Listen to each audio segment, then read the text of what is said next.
This car had been outside for a few days, about a week or so, since I took it for a test drive. And if you remember, when I took it for a test drive, I mentioned that it wasn't starting very well after you've left it for a while. But if you started it again, you know, turned it off and started it again, it went boom, straight away. So I've come to the conclusion that the fuel is running back into the tank, because when I brought this in the other day to do this repair around the air intake, you know, I had to do some painting. That video is going to be soon. It was a bitch. It would start, but it was like, and then when I was driving it round to bring it in, it almost cut out, and I knew exactly what it was. There was no fuel to get into it. The thing is, when you turn it off, well, once it was running properly, you turned it off and turned it back on again, boom, straight away, straight off the key, like quarter of a turn, boom. So that, like I say, it's fuel running back to the tank. The problem is, I'm having the same problem as you guys. The pumps, the mechanical pumps, are god-awful things. I don't know what it is with them. They just seem to fail time and time again. You can put gaskets between the two and you can do this, that and the other, but it seems to be the valves inside the pump itself that allows fuel to drain back. Now, should I put a non-return valve in it and that should be it, shouldn't it? Well, you could do, but I have found out here in winter when it's very, very cold, the smaller non-return valves you can get block up with ice. Well, not so much ice, but you remember that the fuel is very dense in winter. Diesel, it's very dense, so it has a job getting through the non-return valve. So I suggested to a couple of people, just bang an electric pump on, yet I haven't done one myself. Now, one chap had exactly the same problem, and he wrote to me now, I've got a problem starting. I said, oh, bang electric pump on. And he did, and he said, Mike, it's changed it, it's completely different. So I thought, well, if I'm telling people to put electric pumps on, why don't I buy a bloody electric pump? And that's what I've done. Now, I recommended to get a facet pump, but unfortunately I couldn't get one. Well, obviously this came off Amazon, but I couldn't get one. But I got this little thing here, which was like 26 bucks, an inline pump. And in the comments, it was mentioned that they are very good for diesel, and it had some excellent feedback. So I thought, for $26, let's give it a go. So let's open the box on this bench. So here we are. The box isn't much to write home about. So this is it. It's just a simple inline fuel pump. Alright, now special like that. There, electric pump. What's it say on the back here? For after sale service. We're not bothered about that, we'll just throw it away. Now, pump, that's okay. But what else is in this box? And the reason why I bought it, oh dear me, scissors, I nearly scratched all bloody paint there. It has a fitting kit. So in the fitting kit you get a couple of connecting hoses, which might be handy, but I don't think so. It's got a couple of hose clips. How many hose clips has it got? I don't know. I couldn't have put it in a bloody smaller packet, could I? It's got some connectors to connect directly into the pump, which is a good thing, so you're not running around for things. Let's get it all out. It's got a bracket made out of the cheapest steel possible. It's got a couple more hose clips, a bolt to fasten it onto, and a couple of these things that I don't like. But the thing I bought it for was this, because this looks like a non-return valve. Or is it a filter? It's a filter, which is excellent.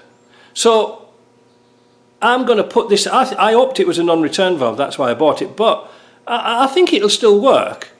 But it's nice to have a filter before it gets to your main fuel filter, if you see what I mean, because you don't want to bugger up the pump by putting dirty fuel through it.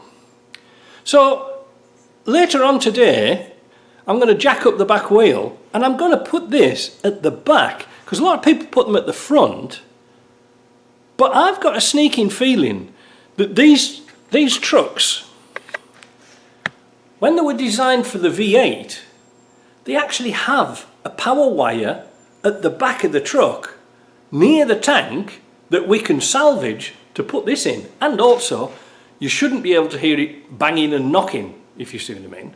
So as an experiment, it's not going to take much to put this in to see if it works. Now, just before we do all that, let's do a little experiment. I'll put these things away and we'll do an experiment and you'll see what I'm trying to say. So this car's been in the shop about 3 or 4 days and it's never been started. I want to get it out, but I haven't honestly started it. So we're going to see how it starts. If you see there. It should start with no glow plugs at all.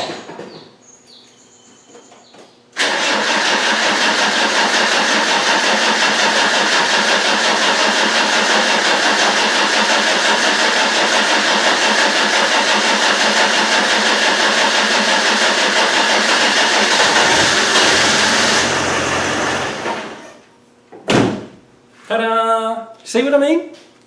It's cranking and cranking and cranking, trying to pull fuel back up to the injector pump.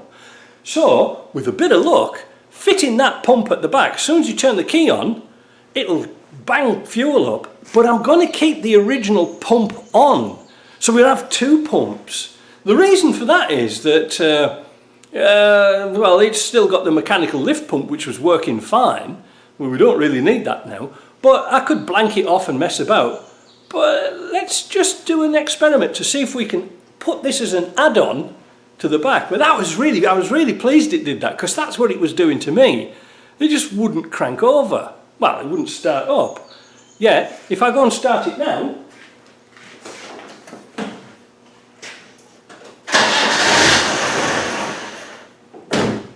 see?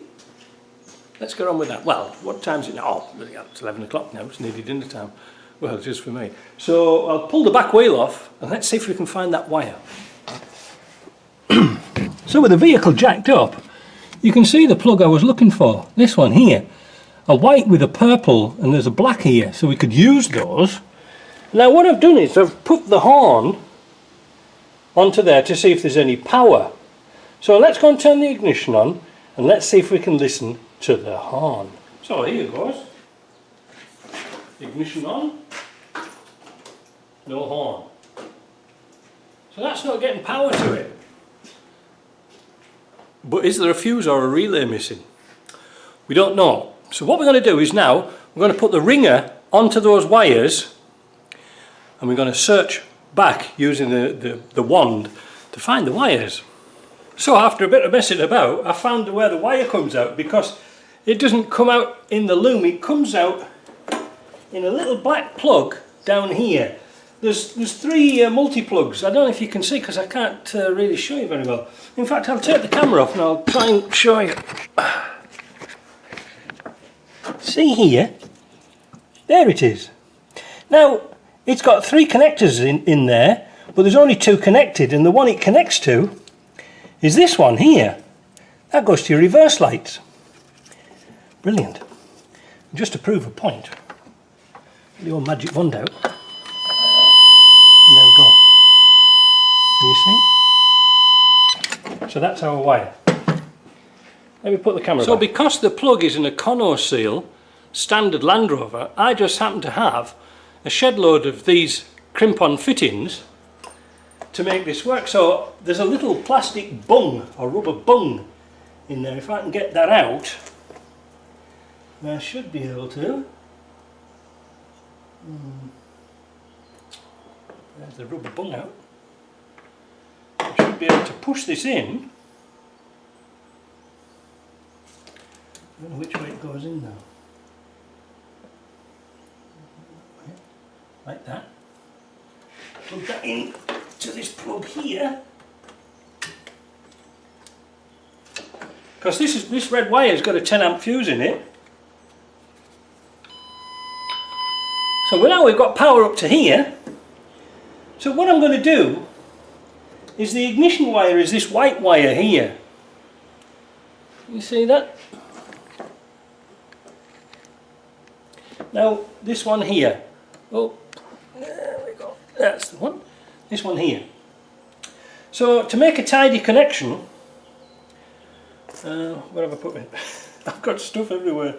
I'm just simply going to put a good old bullet connector, cut that line there, join it, put 2 bullets on, and then I can put this into here and it's got a fuse on. Now just let me tell you about this. I was sweating like a bloody pig today. A bloody mosquito bit my nose. What a mess about. Anyway, I was going to put a relay and I was going to put an inertia switch on so that the pump would switch off in case of an accident. However, it's not very high pressure, it's only 4 psi, and besides that I haven't got any. So that's all it's going to get for now. But I've got the option of changing it if I find one, which I probably won't. So let's get that wired up and let's give it the horn. So with it all wired up here, and all put back together again apart from the air cleaner, which is a pain in the ass to get in and out, when I turn the ignition on, we should have the horn. I know I have.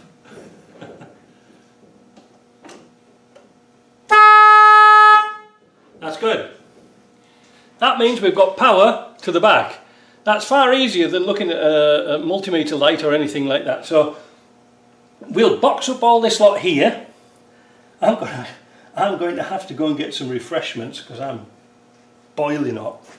And then we'll see about fitting the pump.